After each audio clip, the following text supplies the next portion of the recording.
étude qui vient tout juste de sortir nous révèle que 99% des gens qui font de l'escalade aimeraient avoir un t-shirt comme ça. Moi, j'en ai un. Mais c'est quoi ça, Austria? Je me suis demandé d'où venait cette marque qui fait autant fureur au Québec qu'en Corée, chez les adeptes de vêtements techniques, comme dans les garde-robes des icônes de mode les plus cool. Donc, je m'en vais les voir à leur bureau pour élucider le mystère. Venez avec moi.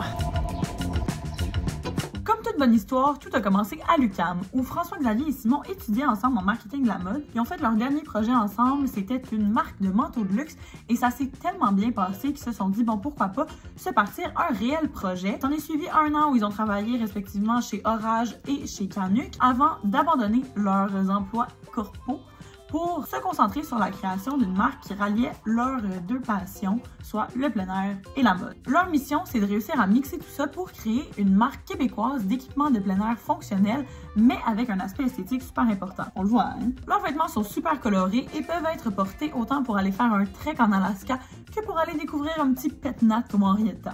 Poète quand même. Au début, ils fabriquaient tout eux-mêmes dans le sous-sol de l'atelier qu'ils occupent actuellement. Leur premier morceau officiel, c'est le parka Denali qui est fait en duvet super chaud. À ce moment-là, ils avaient juste des mini-stocks qui faisaient pas mal tout sur commande jusqu'à ce qu'arrive leur première commande en gros du magasin Essence. Ils se seraient pas doutés non plus que près de 5 ans plus tard, leur équipement serait vendu dans plus de 30 détaillants à travers le monde. Wow! Le nom Austria, ils l'ont choisi d'abord parce qu'ils s'intéressaient aux noms de plantes et aux noms d'arbres. Ils essayaient d'en trouver un en français qu'ils aimaient, ils en trouvaient pas trop, donc ils ont opté pour le nom latin de l'ostrier, d'un arbre au bois presque infendable, donc ça représente vraiment l'aspect durable de la marque. En plus, c'est un arbre originaire de l'Est de l'Amérique du Nord, surtout du Québec, ce qui représente l'aspect plus québécois de la marque. Le logo en spirale, c'est en fait des anneaux de croissance d'un arbre. Tu sais, quand tu le coupes en deux, c'est ça. L'aspect esthétique est primordial dans la conception des vêtements Austria. L'univers général qui guide un peu le look des vêtements et des collections, c'est l'alpinisme vintage et l'escalade des années 90. Ils se basent aussi beaucoup sur leur style personnel, sur ce qu'ils aiment, sur ce que les gens portent autour d'eux. Il y a 4 ans, quand ils ont fondé la marque, FX et Simon auraient jamais pu prédire qu'ils seraient rendus où ils en sont aujourd'hui, à collaborer avec des marques qu'ils admiraient à ce moment-là. Dans le futur, les gars souhaitent pouvoir ouvrir leur première boutique